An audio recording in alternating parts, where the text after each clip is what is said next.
exploring relations with the Foreign and Commonwealth Office at the moment, but our career service has its own separate connections to employers in London, in, for instance, the Metropolitan Police and various charities and so on. As I say, we're trying to deepen these specifically for the politics and the IR degrees. So we're looking at non-governmental organisations, Parliament itself, talking to two MPs, the second one I'll come on to in a minute, about providing employment in their office, either in the Parliament itself or in the constituency. And the students then, with this sort of support, go into a range of interesting occupations, as well as other destinations when they leave LSPU. So I suppose you'd say the majority leave us and go into higher education, further education, a master's degree or a PhD in the short term, and get into employment a bit later. What sort of employment? Well, it includes teaching. Quite frequently people end up in teaching. We've had students, for some reason, quite often Scandinavian students, I'm not quite sure why that is, but they end up doing 6 months or a year in their national delegation in the UN building in New York. We've got somebody this year, perhaps the most interesting one, an international relations student who graduated last year and now works for Talgo, which is a train manufacturing company in Spain, as a strategic thinker, because they're trying to internationalize their business and they wanted an international relations special student to help them think internationally. Okay, so he's looking at the export of trains, I suppose, and train systems to beyond Spain, Argentina or Eastern Europe and so on and so forth. And that's an interesting one. More generally, policy making and strategizing in a range of areas, including amongst charities, third sector, startup enterprises and so on, local government, in planning offices and such like. In international non-governmental organizations, project work in the field around hunger or gender, women's rights and girls and so on. Some have gone into publishing, generally new media, but one or two have ended up in academic publishing. So, for instance, one of our internships that we got a student for a work placement 2 years ago was to work as the copy editor for an international relations journal, an online e-book type journal, which he greatly enjoyed. So that's the publishing. Research, last year we have a student who graduated who went to the opinion pollster, Ipsos Mori, and has gone quite quickly, quite high up straight away. And finally, I said I'd mention another MP, that's Marcia de Cordova, who is the shadow spokesperson on disabilities and equalities. I taught her, I think she graduated about 15 years ago, and clearly any success she's had is largely down to herself in the last 15 years and nothing very much to do with me. But we did teach her. She studied law and European studies, and in fact, I would have forgotten to put her on, to tell you the truth, until she was on the news again last night and reading out a statement in Parliament. You might have seen it on the news at 10. And I quickly came upstairs and added her to my list. I'd forgotten about it, to tell you the truth. And we have quite a good relationship with her. She comes to us whenever she can to do talks or to do the induction in September and so on. I think I've been speaking for 15 or 16 minutes, which is a little bit shorter than perhaps you anticipated, but it does leave quite a long time for questions. If I can flesh out anything that I've said, either about the course or about the jobs that people have taken on. If you want any further information about any of this, you could email me, but the core team dealing with students, it's Henry and Elian, so the emails are on there. Okay, is that okay? Okay, Should thanks. I finish Thanks, now? yeah, thanks, Thank you. Adrian. That's great. So I just wonder if there's any questions about either the courses at LSBU or questions about the courses that you've seen or the teaching, and or career routes that maybe didn't come up that you're interested in, if IR and politics are relevant, or any questions about the career routes you saw. So does anybody have any questions?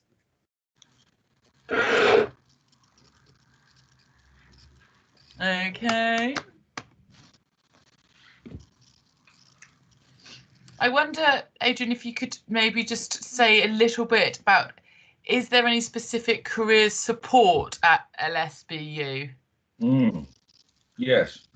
So we have a careers office. I think it's why we've been high up in graduate destinations and graduate outcomes. There was a time a few years ago where we were the 6th highest in the country for graduate starting salaries. Students would leave LSBU and end up in well-paid jobs quite quickly. You know, the academics never quite understood how that happened. We weren't surprised, but what I mean is there's no way of us knowing the calculations and the metrics and how the National Student Survey find this sort of information out. One component will be that most of the people get jobs in the southeast where wages are higher, because London's a high cost city. So that would be one factor, but it would only be a marginal aspect.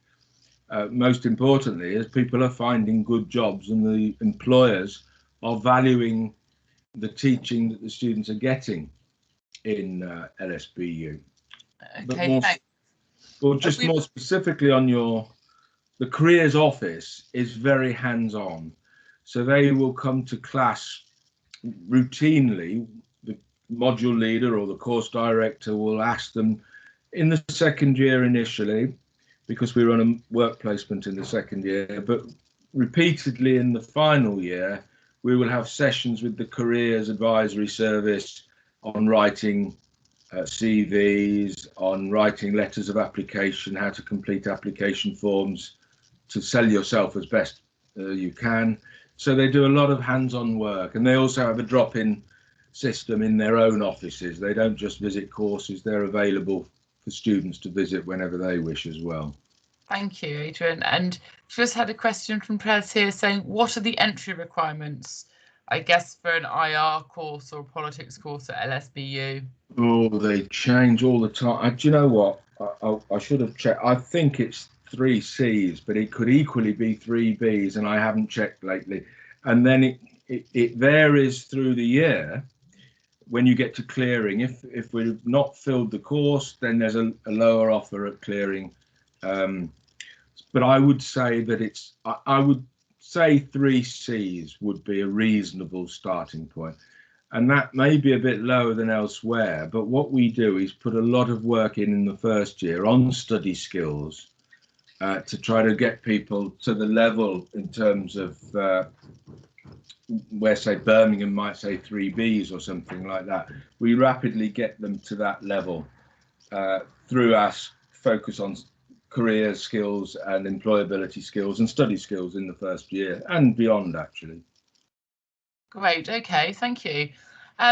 Year 12, any other questions here for Adrian from the London South Bank University?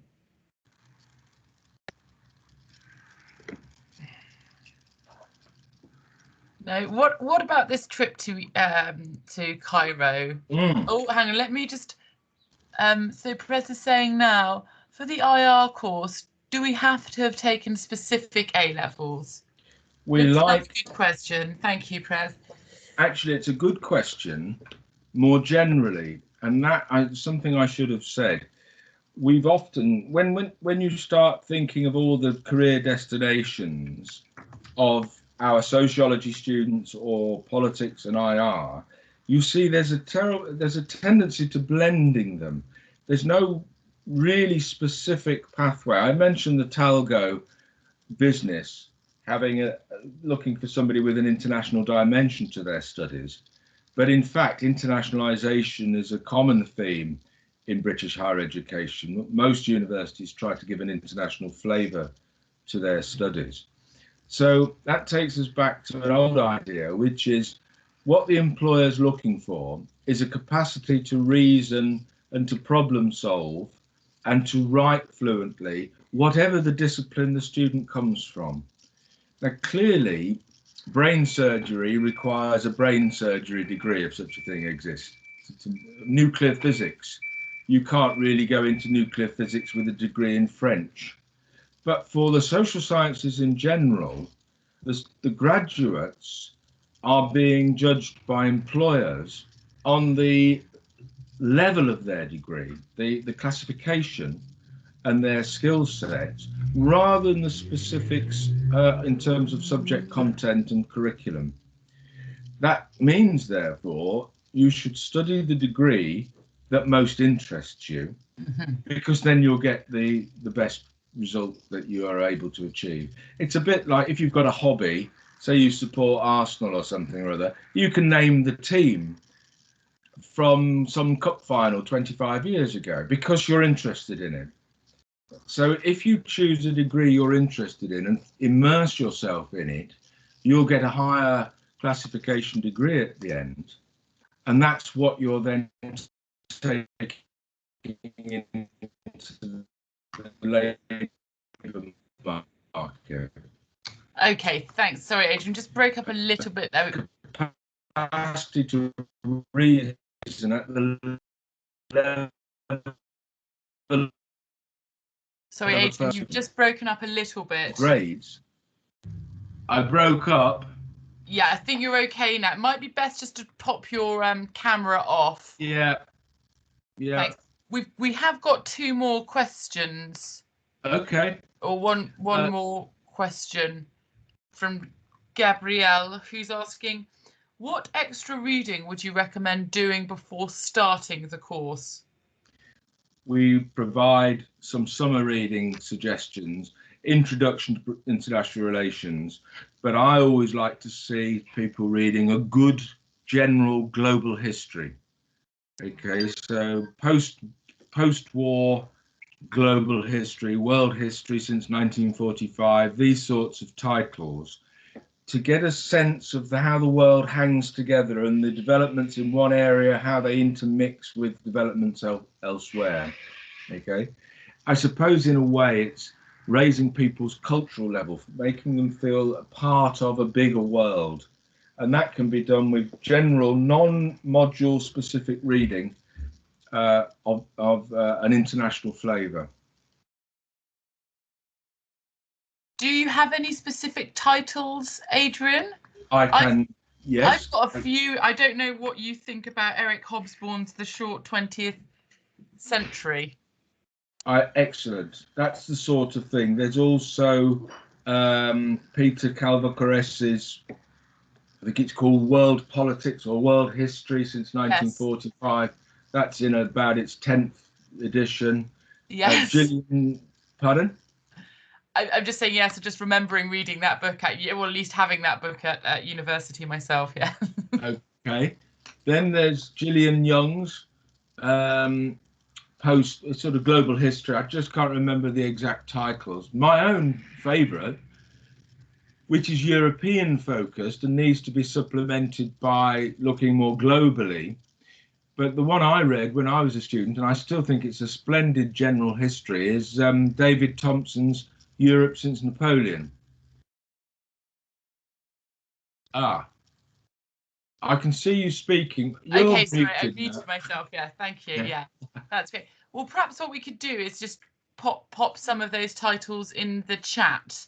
Okay. Because I think it's very important for Year 12 students to start doing that type of reading for politics and IR, because it's so valuable to your wider understanding. Okay. Now that'll test me.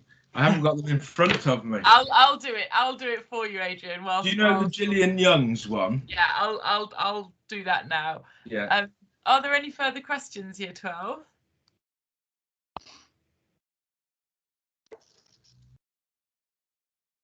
Do any of the courses offer a work/volunteering placement? That's for Madeline. I've got the chat open. Great. Right, yes, Madeline, they all do. So how it works is that, and we're actually rewriting the course right now. And interestingly enough, we're rewriting it in line with the British University in Egypt structure to facilitate student exchanges, so that if we've got foreign policy analysis in year 2, semester 1, so have they. I mean, they're not identical modules, but they enable the students to meet the requirements of their home course when they study abroad. So we are rewriting it. So what I'll say there in terms of Madeline's question, the work placement is an optional module, maybe becoming a core module in semester 2 of year 2, and in semester 1 of year 2.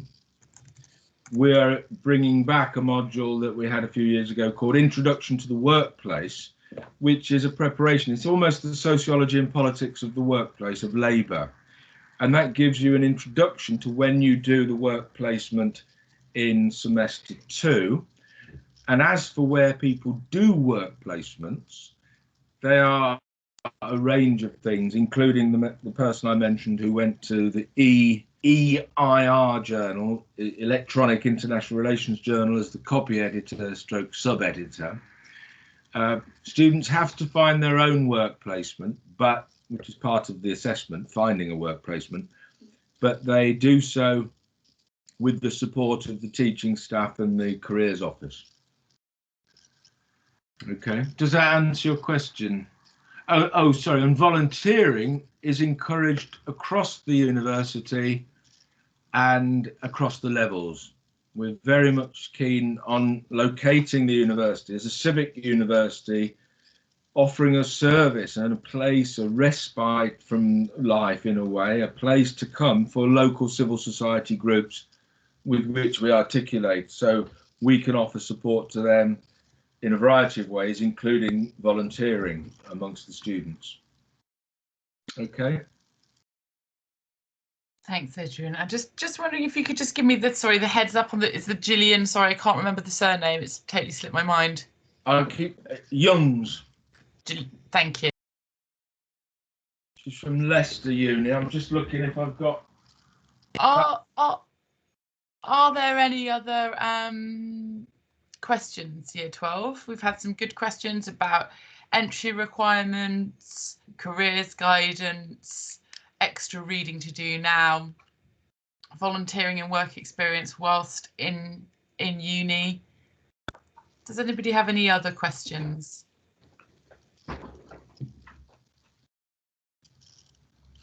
Can I ask a question then? Please do. Does anybody in the meeting know where they want to end up already, or are you leaving it open to learning new things and deciding on careers later? Either is perfectly reasonable and logical, but I just wondered if anybody knew already what they want, what their life work is going to entail.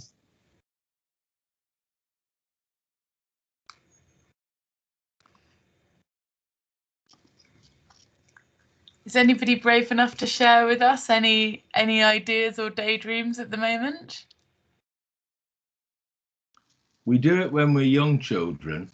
We want to be an airline pilot or something or other, you know, that we soon stop thinking that, probably when we first go on an aeroplane and feel a little bit claustrophobic.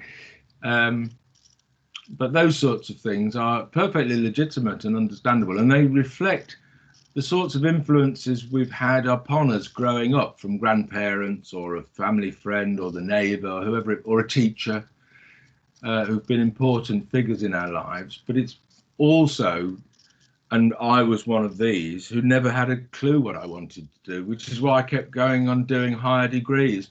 It just put off the day in which I would have to decide what I actually wanted to do. So by the time I got a master's, I thought, oh, I might as well be a teacher. A drifter, you might say. And that's fine. I don't think my mother thought it was fine at the time, but I think she's realised it's not a bad way of doing things. Let go with the flow, I suppose. Oh yes. All right. Well, it's difficult to know what you want to do when you're 16, but I suppose Adrian and I would both advocate that if you do have any inklings or ideas for the futures, you know, do try and follow them up.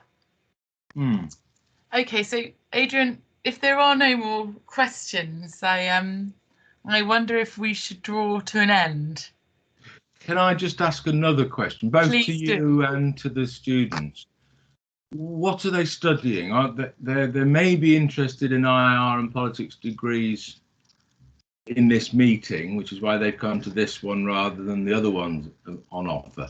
But are they studying politics and IR, all of the students here? Do you run both A levels? We run the Edexcel A level in politics. So the first year is British, it's UK governance essentially, and the second year it's called global politics, but it is a primer in IR. Oh, good.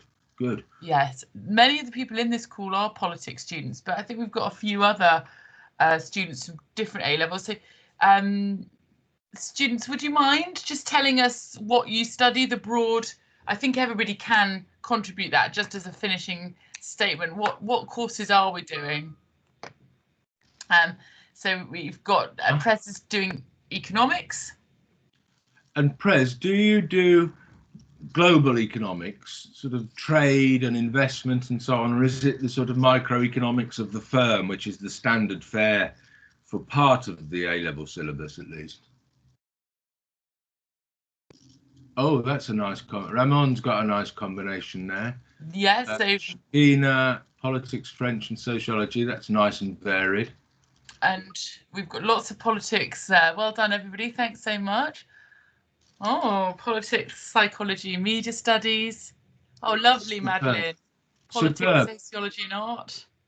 You see, what these bring, if I can dwell upon a few Wonderful. of them, if you've got time. Oh, please, yes. That what we're finding, for instance, with all the colleagues who teach IR and politics, they come from a variety of backgrounds. None of them actually started life or their post-school life knowing that they wanted to do international relations.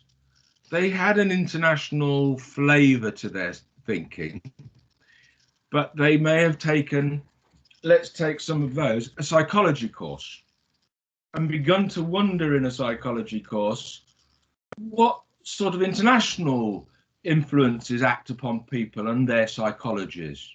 And that took them into the international dimension of things. If you think of art, somebody mentioned up there, who said art? Madeline said art. Look back at the slideshow and see how Henry's work on post-conflict societies and how they heal themselves, how art can be central to this. So that we have a tendency, I think, in the mainstream approach to things is to pigeonhole things, to be a specialist in something in a narrow sense without looking at its wider aspects and dimensions and how it links to others. So sociology, French, art, psychology can all be used in an international relations context or on an international relations degree. So there's no reason to limit your choice of degree to what you're doing at A level, far from it. It brings new dimensions to the course, influences and informs other students on the course, and indeed the lecturers, who learn sometimes from very often from the students. That there's different ways. We all become a bit, what's the word, horses, blindfolded or narrow focused. We can become a bit like that, and we sometimes need the students to come in and say, yes, but what about the media aspects to this, or social media, or Twittering, and all these sorts of things? Have you thought of that? You know. Great. Geography is another one. Excellent. A spatial awareness. We work closely with the geography degree on a couple of modules, and they bring something quite interesting to the international relations degree. It's very much focused on spatial and temporal mappings and looking beyond things, looking at the spread of things and how things link together internationally. That's very useful. Yes, I mean we said, and I hope that's what the students feel as well, that all of their A levels actually enrich each other. Yes. And that the A level programs are actually quite enriching courses in terms of what they make you think about and the way you learn to think about things. Yeah, that's fantastic, and it's so heartwarming, isn't it, to see, you know, such a wonderful range of subjects. it is. Sorry, Vicky. No, you sorry. I just noticed Scarlett with maths, history, maths, and psychology. Just reminded me that my best A level was in maths. No international dimension to that, but it's extremely useful to me, which is why I'm more political economy. I'm very interested in China's rise, its accretion of power, and you can measure that in a sense by looking at economics and its growth, economic growth, and larger share of world output and this sort of thing. And I do know that my maths training gives me a facility with some of the data that other people don't have. So again, whatever we're doing now may bear fruit decades later. Yes. Great. Okay, well, are there any more final questions, Year 12? I'll just give you a moment. Okay. If not, I wonder if we can extend a very warm thanks to Adrian for spending some of his morning with us and for an informative and rich talk. So thank you so much, Adrian. We'd be giving you a round of applause. Sorry. Oh, thank you. You broke up, actually. Oh, no. I've got more questions. I think you were saying if not, but I guess. But thanks, everybody, for the applause. Yes, it was for a round of applause and to extend our warmest thanks to you. Pleasure. There's lots of thanks from the students here. Thank you, students. Yes, thank you very much. Thanks for your attendance. I hope you do what you want to do in life and that you feel free to go your own direction. There's often too much narrowing. Government's talking about too much focus on employability. You know, that we need to teach more employability. Well, no student ever goes through university becoming more unemployable. They always become more employable, whether they've taken an employability module or not, because they are in love with their subject. That's the most important thing. I concur. Okay, well, thank you, Adrian. Thank you. Thanks for inviting me. It's been great to see you again. Thanks so much, because that was great. Great. So we'll bid you a farewell, students. Thank you for coming again, and enjoy the rest of your careers festival today. Thank you. Thanks, Adrian. I hope I'll speak to you again soon. You too. Take care. Take care. Thank you. Bye. Bye. Bye. Bye. Bye.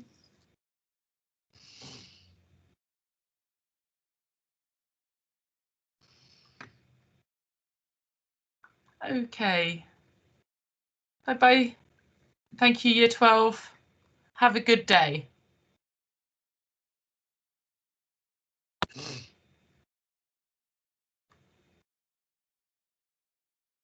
Bye-bye.